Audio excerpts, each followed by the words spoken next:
দাব্বাতিন feel আরদি ইল্লা আলাল্লাহি রিজকুহা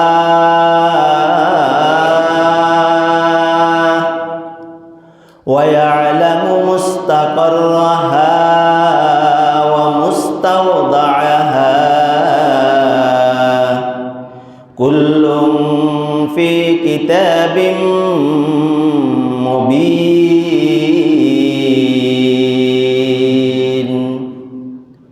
এবার আমরা এই আয়াতের অর্থ ধরি, তারপর তাফসীর দিয়ে যাব ইনশাআল্লাহ। আল্লাহ বলেন, ওয়ামা মিন দাব্বাতিন ফিল আরদি ইল্লা আলাল্লাহি রিজকুহা। আসমান এবং জমিনের মধ্যবর্তী যত মানুষ আছে, যত প্রাণী আছে, যা যা কিছু আছে, সবার রিজিকের দায়িত্ব আমি আল্লাহ নিয়ে নিলাম। বলেন সুবহানাল্লাহ। রিজিকের দায়িত্ব কে নিয়েছে? আল্লাহ। ওয়া ইয়ালামু মুস্তাকাররাহা ওয়া মুস্তাওদাআহা। আল্লাহ বলেন, তোমরা সকালবেলা কোথায় বের হবে, আবার সন্ধ্যাবেলা তোমরা কোথায় একসাথে হবে, যার যার থাকার জায়গা আমি আল্লাহ তাআলা নির্দিষ্ট আলাদা আলাদা করে দিলাম। কুল্লুম ফি কিতাবিম মুবিন। আর এটা আমি আল্লাহ তাআলা সুস্পষ্ট কোরআনের মধ্যে তোমাদেরকে জানাই দিলাম। বলেন সুবহানাল্লাহ। এই আয়াতের আমরা অর্থ পেয়েছি, এবার তাফসীরের দিকে আসি। ওয়ামা মিন দাব্বাতিন ফিল আরদ। আল্লাহ বলেন, জমিনের মধ্যে যত জিনিস আছে, আসমানের নিচে জমিনের মধ্যবর্তী জায়গার মধ্যে যত হিংস্র প্রাণী আছে, যত আশরাফুল মাখলুকাত আছে, যত মানুষ আছে, যা যা কিছু আছে, আমি সবার রিজিকের দায়িত্বটা নিয়ে নিলাম।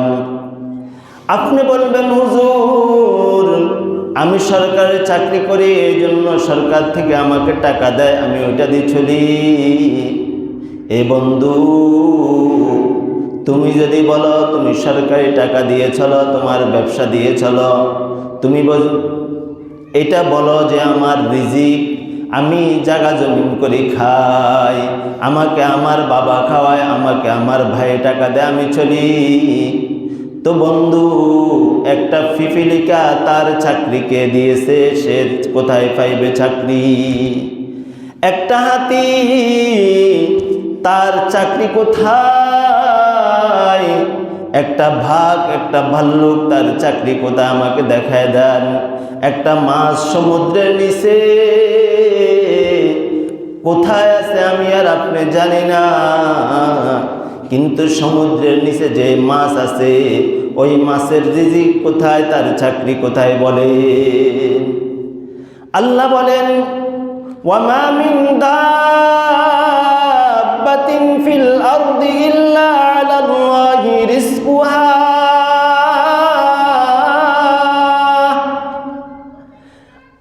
আসমানের নিচে আর জমিনের মধ্যবর্তী যত জিনিস আছে, সমান রিজিকের ফয়সালা আমি আল্লাহ করি। তুমি চাকরি করো, এটা একটা উসিলা। তোমার বাবা চাকরি করে, ব্যবসা করে, বাইরে প্রবাসে থাকে, এটাও একটা উসিলা। কিন্তু রিজিক দাতার মালিক হলাম আমি আল্লাহ। কে রিজিক দেয় বলেন? আল্লাহ। আমাদের সবার রিজিক দাতা, তিনি সবার রিজিক দান করেন। আসমানের নিচে জমিনের মধ্যবর্তী সবার রিজিকের ফয়সালা একমাত্র আল্লাহ করেন। এই আয়াতের প্রেক্ষিতে মুফাসসিরিনে কেরাম বলেন, হযরত আবু মুসা আশআরী রাদিয়াল্লাহু তাআলা আনহু, হযরত আবু মালিক রাদিয়াল্লাহু তাআলা আনহু, এরা দুইজন বড় একজন সাহাবী ছিলেন। এই আবু মুসা আশআরী আর আবু মালিক, এরা যখন মদিনার দিকে রওনা হয়েছে, রাসূলুল্লাহ সাল্লাল্লাহু আলাইহি ওয়াসাল্লামের কাছে আসবে অনেক মুসলমানকে নিয়ে, অনেক সাহাবায়ে কেরামকে নিয়ে। প্রতিমধ্যে তাদের খাওয়ার দাওয়ার সব কিছু শেষ হয়ে গেছেন। এবার আবু মুসা আশআরী, ওই আশআরী জায়গার মধ্যে আর আবু মালিক আশআরী, এই দুজন সমস্ত সাহাবায়ে কেরামকে নিয়ে একত্রিত মিটিং করলেন, পরামর্শ করলেন। এ সাহাবায়ে কেরাম, আমাদের খাওয়ার শেষ, আমরা এখন খাওয়ার জন্য কি করব? এবার সবাই বলেন মুহাম্মাদুর রাসূলুল্লাহ সাল্লাল্লাহু আলাইহি ওয়াসাল্লামকে যাইয়া বলেন তিনি যেন আমাদের খাওয়ার দাওয়ারের ব্যবস্থা করে দেয়। দুইজন সাহাবীকে, এই অনেক সাহাবী থেকে পরামর্শ করে দুইজন সাহাবীকে রাসূলুল্লাহ সাল্লাল্লাহু আলাইহি ওয়াসাল্লামের কাছে পাঠাইলেন। দুইজন সাহাবী আসলেন মদিনার মধ্যে, মসজিদে নববীর মধ্যে ঢুকলেন, দেখলেন রাসূলুল্লাহ সাল্লাল্লাহু আলাইহি ওয়াসাল্লাম নাই। রাসূলের হুজরা মুবারকের মধ্যে গেলেন, যাওয়ার পরে দেখলেন রাসূলুল্লাহ সাল্লাল্লাহু আলাইহি ওয়াসাল্লাম কোরআন শরীফ তেলাওয়াত করতেছে। এই আয়াতটা সূরা হুদের 6 নম্বর আয়াতটা, ওয়া মা মিন দাব্বাতিন ফিল আরদি ইল্লা আলাল্লাহি রিজকুহা। আল্লাহ সমস্ত জিনিসের রিজিকের ফয়সালা করে। এই কথা শোনার পরে দুইজন সাহাবী এরা এইখান থেকে চলে গেলেন, যাইয়া বললেন আবু মুসা আশআরীকে আর আবু মালিককে বললেন, এবং সমস্ত সাহাবায়ে কেরামকে বললেন, আশআরী বংশের শুনো, মুহাম্মাদুর রাসূলুল্লাহ সাল্লাল্লাহু আলাইহি ওয়াসাল্লাম তোমাদের জন্য খাওয়ার দাওয়ারের ব্যবস্থা করবে, খাওয়ার দাওয়ার কিছুক্ষণের মধ্যে পাঠাইবে। এই কথা বলার পরে কিছু সময় যাওয়ার পরে বড় মাপের দুইজন ব্যক্তি অনেক খাওয়ার দাওয়ার নিয়ে আবু মুসা আশআরী আর আবু মালিকের কাছে উপস্থিত হলেন। হইয়া বললেন, এ আবু মুসা আশআরী আর আবু মালিক, শুনেন এইখানে অনেক খাওয়ার দাওয়ার আছে, আপনারা সুন্দর করে খাওয়ার দাওয়ারগুলো বন্টন করে খেয়ে নেন। এরা সবাই মিলে এই খাওয়ার দাওয়ারগুলো বন্টন করে সুন্দর করে খেয়ে নিলেন। নেওয়ার পরে আবার অনেক খাওয়ার দাওয়ার বেঁকে থেকে গেল, অনেক খাওয়ার দাওয়ার এগুলো বেঁচে গেল। বেঁচে যাওয়ার পরে এবার সবাই মিলে বললেন, রাসূল যেহেতু আমাদের জন্য খাওয়ারগুলা পাঠাইছে, রাসূলের দরবারে খাওয়ারগুলা পৌঁছায় দাও। এবার দুইজন সাহাবীকে নিযুক্ত করলেন, তোমরা এই বাকি অবশিষ্ট খাবারগুলো রাসূলুল্লাহ সাল্লাল্লাহু আলাইহি ওয়াসাল্লামের কাছে নিয়ে পৌঁছায় দিয়ে আসো। এরা দুইজন সাহাবী এই খাওয়ার দাওয়ারগুলো নিয়ে আবু মুসা আশআরী রাদিয়াল্লাহু তাআলা আনহু রাসূলুল্লাহ সাল্লাল্লাহু আলাইহি ওয়াসাল্লামের কাছে মদিনার মধ্যে আসলেন। আসিয়া বললেন, ও মুহাম্মাদুর রাসূলুল্লাহ সাল্লাল্লাহু আলাইহি ওয়াসাল্লাম, আপনি আমাদের জন্য যে খাবার পাঠাইলেন, এইখানে আরো অনেক খাবার কি অবশিষ্ট আছে, বেঁচে গেলেন। এই খাবার দাবারগুলো আপনি অন্যদিকে বিলীন করে দেন, পরে কার কি লাগে তাদেরকে দিয়ে দেন। মুহাম্মাদুর রাসূলুল্লাহ সাল্লাল্লাহু আলাইহি ওয়াসাল্লাম বললেন, এ আবু মুসা আশআরী, আমি তোমাদের জন্য কোনো খাবার পাঠাই নাই। বললেন, ইয়া রাসূলুল্লাহ, আমরা তো দুইজন সাহাবীকে আপনার কাছে পাঠাইলাম, আমাদের খাওয়ার দাওয়া শেষ, তারা আপনার কাছে বলে আমাদের জন্য খাওয়ার দাওয়ার নিয়ে যাবে বলছে, আপনাকে বলছে খাওয়ার দাওয়ার কথা বলে না, না আমাকে কেউ বলে নাই।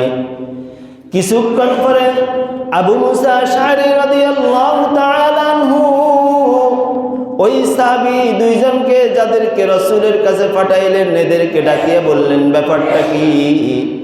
তোমরা তো বলছো মুহাম্মাদুর রাসূলুল্লাহ সাল্লাল্লাহু আলাইহি ওয়াসাল্লামের কাছে খাওয়ারের জন্য গেছে, এখন তো মুহাম্মদ সাল্লাল্লাহু আলাইহি ওয়াসাল্লাম বলে তোমরা যাও না, এই ব্যাপারটা কি? তাইলে খাওয়ারগুলা কোত্থেকে এনেছ? এরা বলে, আমরা যখন মদিনার মধ্যে রাসূলের হুজরা মুবারকের মধ্যে ঢুকলাম তখন রাসূল পড়তেছে, ওয়ামা মিন দাব্বাতিন ফিল আরদি ইল্লা আলাল্লাহি রিজকুহা। আসমানের নিচে জমিনের মধ্যবর্তী যত জিনিস আছে সবার রিজিকের ফয়সালা আল্লাহ করে দেয়।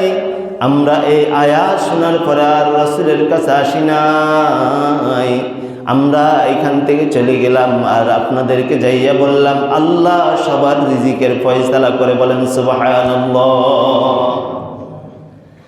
রাসূলুল্লাহ সাল্লাল্লাহু আলাইহি ওয়াসাল্লাম বলেন, হ্যাঁ আমি এই আয়াত পড়তেছিলাম আর এরা এখান থেকে চলে গেলেন। হ্যাঁ সত্যি তো সবার রিজিকের ফয়সালা আল্লাহ করেন।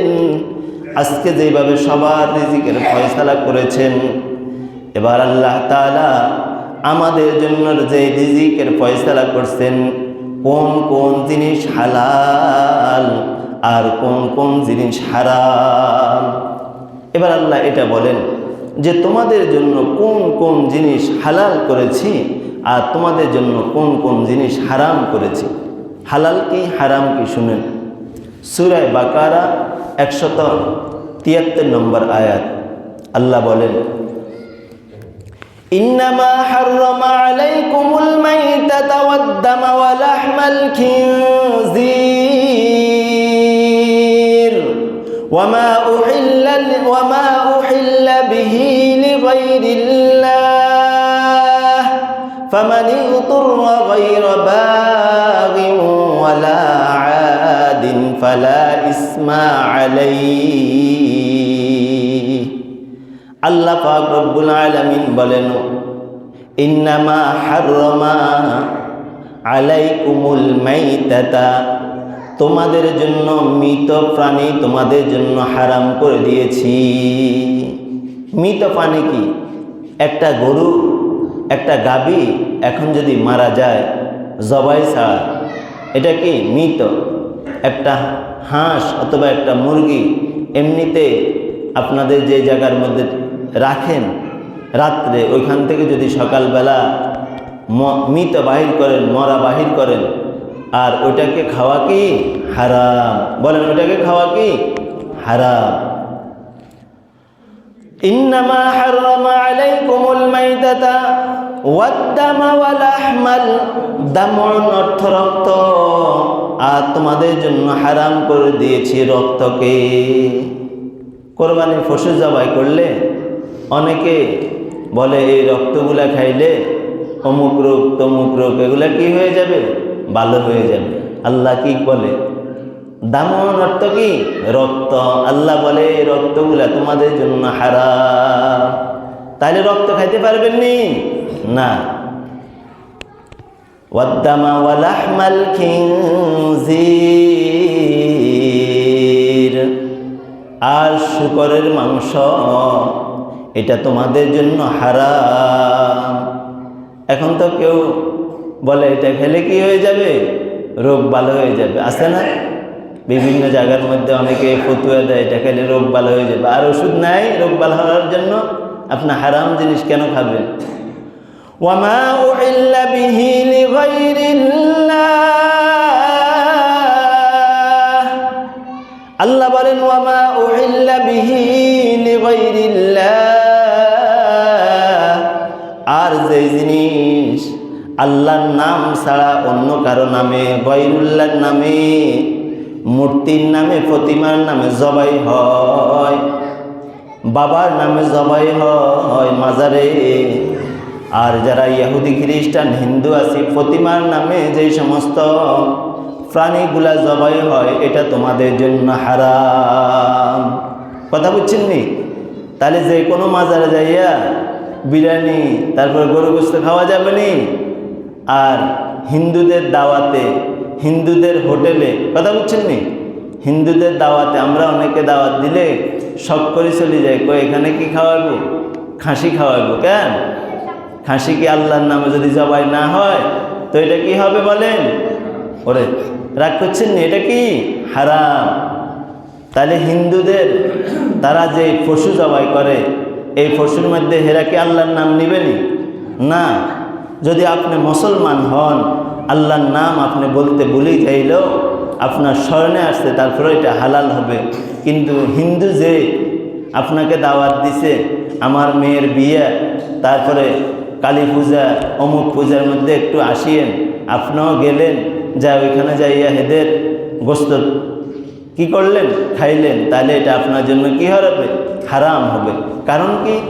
ওয়ামা উহিল্লা বিহি লিগাইরিল্লাহ, যে জিনিস আল্লাহর নাম ছাড়া অন্য কারো নামে জবাই হয়, গায়রুল্লাহর নামে জবাই হয়, এই জিনিস তোমার জন্য হারাম। এই জিনিস কি? তোমার জন্য হারাম। এবার আল্লাহ তাআলা আমাদেরকে বলেন, শুনো বান্দা, তোমরা কোন জিনিস খাবে? আমি তো হারামের কথা বলেছি, এবার তোমরা কোন জিনিস খাবে? শুনো শুনো শুনো। আল্লাহ পাক রব্বুল আলামিন সূরা বাকারার 168 নম্বর আয়াতের মধ্যে বলেন, ইয়া আইয়ুহান নাস, হে লোক সকল, হে ঈমানদাররা, কুলু মিম্মা ফিল আরদি হালালান তাইয়্যিবা, হে লোক সকল, তোমরা হালাল যে রিজিক আছে ওই রিজিক তোমরা খাও, ওই রিজিক তোমরা অন্বেষণ করো। হারাম জিনিস তোমরা অন্বেষণ করিও না, হারাম জিনিস তোমরা খেও না। শুধু শুধু এগুলা যে বললাম এটা কি হারাম না? আরো হারাম আছে। সুদ খাওয়া কি বলেন? হারাম। ঘুষ খাওয়া কি হারাম? চাঁদাবাজি করা কি হারাম? টেন্ডারবাজি করা কি এগুলাও হারাম। অন্যের জায়গা জমি দখল করা এটাও আপনি খাবেন, এটাও আপনার জন্য হারাম। এই জন্য আল্লাহ বলে হারাম থেকে বেঁচে থাকো। ওয়ালা তাত্তাবিউ, আর তোমরা ইত্তেবা করবে, স্মরণ করবে আমি আল্লাহকে। কাকে স্মরণ করবেন? আল্লাহকে স্মরণ করবেন। আমার রিজিক খাবে আর আমাকে স্মরণ করবেন। তোমরা হালাল রিজিক খাও। ওয়ালা তাত্তাবিউ খুতুওয়াতিশ শাইতান, তোমরা শয়তানের ইত্তেবা করিও না। ইন্নাহু লাকুম আদুউম মুবিন, শয়তান তোমাদের প্রকাশ্য শত্রু। শয়তান কি? তোমাদের প্রকাশ্য শত্রু। তোমরা শয়তান থেকে দূরে থাকবে, শয়তানি জিনিস তোমরা করিও না। এই আয়াত হালাল রিজিকের কথা একজন নবী আল্লাহ তাআলাকে প্রশ্ন করলেন। আল্লাহ, হযরত মূসা আলাইহিস সালাম আল্লাহকে প্রশ্ন করলেন, আল্লাহ, আপনি যে আমাদেরকে বলতেছেন হালাল রিজিক খাওয়ার জন্য, আল্লাহ আপনি কি সবাইকে হালাল রিজিকের ব্যবস্থা করেন কিনা? আল্লাহ পাক রব্বুল আলামিন বলেন, হে মূসা, তোমার হাতের মধ্যে কি আছে? বলে, আল্লাহ আমার হাতের মধ্যে একটা লাঠি আছে। এবার আল্লাহ পাক রব্বুল আলামিন বলেন, হে মূসা, তোমার সামনে কি আছে? বলে, আল্লাহ একটা পাথর আছে, বড় পাথর। আল্লাহ পাক রব্বুল আলামিন বলে, হে মূসা, এই পাথরের মধ্যে তোমার লাঠি দিয়ে আঘাত করো। মূসা আলাইহিস সালাম তার হাতের মধ্যে যে লাঠি ছিল ওই লাঠি দিয়ে পাথরের মধ্যে আঘাত করলেন। আঘাত করার পরে ওই পাথর থেকে আরো একটি ছোট্ট একটি পাথর বাইর হইলেন। আল্লাহ বলেন, মূসা, দ্বিতীয় পাথরের মধ্যে আঘাত করো। মূসা আলাইহিস সালাম দ্বিতীয় পাথরের মধ্যে যখন আঘাত করলেন, দ্বিতীয় পাথরের মধ্যে আঘাত করার পরে দ্বিতীয় পাথরটা ভেঙে গেলেন। এবার 3 নম্বর পাথর। আল্লাহ বলেন মূসা 3 নম্বর পাথরের মধ্যে তুমি আঘাত করো। মূসা আলাইহিস সালাম 3 নম্বর পাথরের মধ্যে যখন আঘাত করলেন, এই পাথরটা ভাঙিয়ে আরো ছোট্ট একটা পাথর হয়ে গেলেন। এবার আল্লাহ বলেন হে মূসা 4 নম্বর পাথরের মধ্যে তুমি আঘাত করো। হযরত মূসা আলাইহিস সালাম 4 নম্বর পাথরের মধ্যে যখন আঘাত করলেন, আঘাত করার পরে ওই 4 নম্বর পাথর থেকে একটা ছোট্ট একটা কীট পতঙ্গ বের হয়ে গেলেন। বলেন সুবহানাল্লাহ। তাহলে বুঝছেন, প্রথম আল্লাহ তাআলা মূসা আলাইহিস সালাম আল্লাহর কাছে প্রশ্ন করলেন, আল্লাহ আপনি যে আমাদেরকে রিজিক দেন, আপনি যে বলেন আসমান জমিনের মধ্যে সব জিনিসের রিজিক দেন, আল্লাহ আমি একটু দেখতে চাই। আল্লাহ বলে মূসা পাথরের মধ্যে আঘাত করো, একে একে 1টা 2টা 3টা 4 নম্বর পাথর থেকে একটা কি বাইর হইল, ফোঁকা বাইর হইল। ফোঁকা বাইর হওয়ার পরে এবার আল্লাহ বলে হে মূসা এই ফোঁকাকে তুমি প্রশ্ন করো, ফোঁকাকে কে খাওয়ায়, ফোঁকাকে তুমি প্রশ্ন করো। আর আল্লাহ ওই ফোঁকার জবানটা খুলে দিলেন। এই কথাটি ওই ফোঁকা বলতেছে সুবহানা রাব্বিয়া মান ইয়ারানি ওয়া ইয়াসমাউ কালামি ওয়া ইয়ালামু মাকানি ওয়া ইয়ারযুকুনি ওয়া লা ইয়ানসানি। আল্লাহ তাআলা এই পাথরের মধ্যে, চতুর্থ পাথরের মধ্যে যেই কীট হলো, যেই ফোঁকা হলো, ওই ফোঁকার ভিতরে আল্লাহ তাআলা কি দিয়েছেন, ওই ফোঁকার জবানটা খুলে দিলেন। আর ওই ফোঁকার মধ্যে, তার মুখের মধ্যে একটা সবুজ খাওয়ার হযরতে মূসা আলাইহিস সালাম দেখতে পেয়েছি। এবার তিনি বলতেছেন তোমাকে এই খাওয়ার কে দিয়েছে? এবার ফোঁকা বলতেছে সুবহানা রাব্বিয়া মান ইয়ারানি।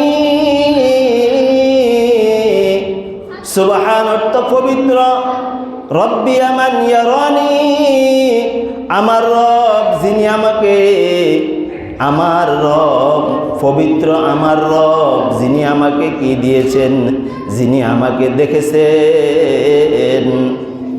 ওয়া ইয়াসমাউ কালামি আমার কথা শুনেছেন। ওয়া ইয়ালামু মাকানি আমার অবস্থা তিনি জানেন। ওয়া ইয়ারযুকুনি তিনি আমাকে রিজিক দিয়েছেন। ওয়া লা ইয়ানসানি তিনি আমাকে কখনো ভুলেন না। প্রিয় উপস্থিতি, একটা ফোঁকা 4 নম্বর পাথর থেকে বের হইয়া বলতেছে আমার রব যিনি আমাকে সৃষ্টি করেছেন, তিনি আমাকে দেখতেছেন, তিনি আমার কথা শুনেন, তিনি আমাকে রিজিক দেন, তিনি আমাকে কখনো ভুলেন না। ওই রব যিনি আল্লাহর ইবাদত করেন একটা ফোঁকা, তাহলে আমি আর আপনি আল্লাহর ইবাদত করি, আল্লাহ আমাকে আর আপনাকে কিভাবে ভুলবে? এই জন্য আল্লাহ বলেন তোমরা আমার ইবাদত করো, তো তোমাকে রিজিক পৌঁছানোর দায়িত্ব আমি আল্লাহ নিজ হাতে নিয়ে নিলাম। বলেন সুবহানাল্লাহ। আল্লাহ পাক রব্বুল আলামিন সূরা বাকারার 172 নম্বর আয়াতের মধ্যে বলেন ইয়া আইয়ুহাল্লাযীনা আমানু কুলু মিন তাইয়্যিবাতি মা রাযাকনাকুম ওয়াশকুরু লিল্লাহি ইন কুনতুম ইয়্যাহু তা'বুদুন। ইয়া আইয়ুহাল্লাযীনা আমানু হে ঈমানদাররা, কুলু মিন তাইয়্যিবাতি মা রাযাকনাকুম আমি তোমাকে যে রিজিক কি করেছি, দান করেছি, হে ঈমানদাররা তোমরা ওই রিজিক খাও এবং পান করো। সামনে যে মাহে রমাদান, আর কিছুদিন পরে চলে আসবে। এই মাহে রমাদানে আল্লাহ তাআলা আমাদের রিজিকটাকে কি করে বৃদ্ধি করে দেয়, রিজিকটাকে বাড়ায় দেয়। অন্য সময় যে খাবার খান, কিন্তু মাহে রমাদানে আল্লাহ তাআলা তার থেকে আরো বেশি আমার আর আপনার জন্য রিজিকটা বৃদ্ধি করে দেন। বলেন সুবহানাল্লাহ। যুদ্ধের মধ্যে যখন রাসূলুল্লাহ সাল্লাল্লাহু আলাইহি ওয়াসাল্লাম কিছু সাহাবায়ে কেরামকে নিয়ে কাজ করতেছে, হযরতে জাবের রাদিয়াল্লাহু তাআলা আনহু ছোট্ট একটা বকরি জবাই করে ইয়া রাসূলকে বলে, ইয়া রাসূলুল্লাহ, আমি একটা ছোট্ট বকরি জবাই করেছি, আপনি সহকারে 4-5 জন সাহাবী আমার ঘরের মধ্যে যাইয়েন। আজকে দুপুরবেলা আমার বিবি আপনাদের জন্য ওই খাবার দাবার ব্যবস্থা করেছেন। রাসূলুল্লাহ সাল্লাল্লাহু আলাইহি ওয়াসাল্লাম বলেন, হে সাহাবায়ে কেরাম, তোমরা শুনে রাখো, জাবের আজকে দুপুরের বেলা লাঞ্চের সময় আমাদেরকে দাওয়াত দিয়েছে।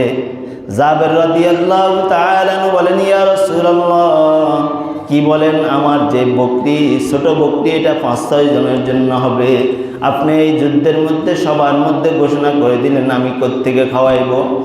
রাসূলুল্লাহ সাল্লাল্লাহু আলাইহি ওয়াসাল্লাম বলেন, হে জাবের, তোমার যে ছোট্ট বকরি তুমি জবাই করেছ, ওই বকরিটাকে ফাঁক করার পরে আমি রাসূল ওই বকরির মধ্যে হাত দিয়ে দিব, আবার ফু দিয়ে দিব।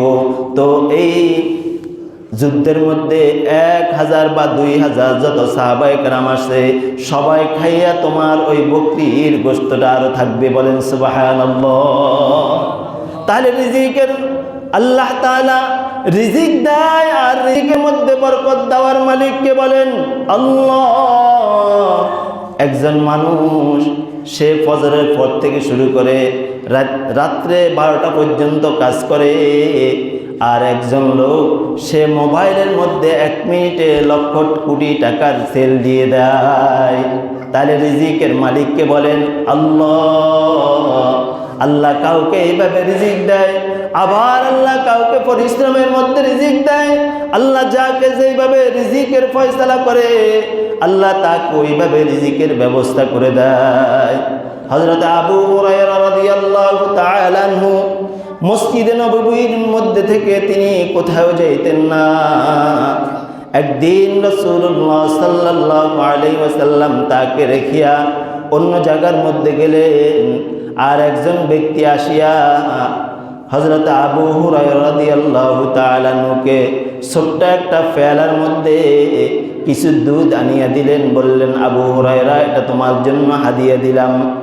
আবু হুরায়রা এই দুধটা না খাইয়া রাসূলুল্লাহ সাল্লাল্লাহু আলাইহি ওয়াসাল্লাম আসার আগ পর্যন্ত অপেক্ষা করতেছে।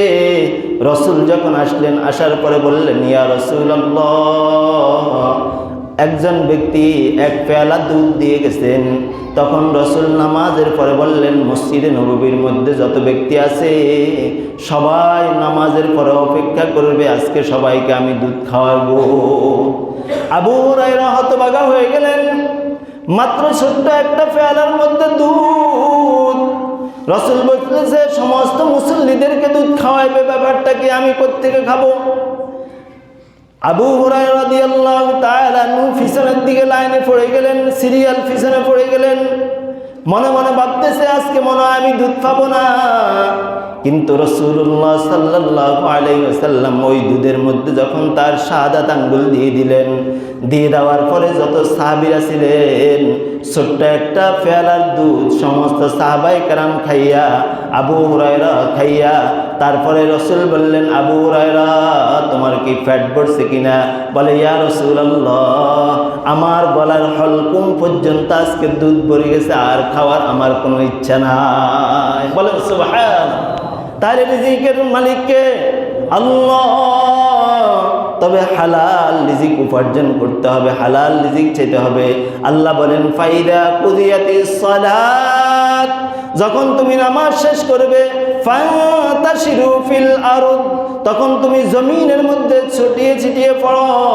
তুমি সরকারি কাজ করতে পারো তো তুমি ওই জায়গার মধ্যে যাও, তুমি কৃষি কাজ করো তো তুমি ওই জায়গায় যাও, তুমি ব্যাংকের কাজ পারো তো তুমি ব্যাংকে যাও, তুমি কৃষি কাজ পারো, যে যেই কাজ পারে সে ওই কাজের মধ্যে তোমরা লেগে যাও। এজন্য হালাল রিজিক অন্বেষণ করতে হবে। বাকিটা যদি না হয় তাহলে বাকিটা হবে হারাম।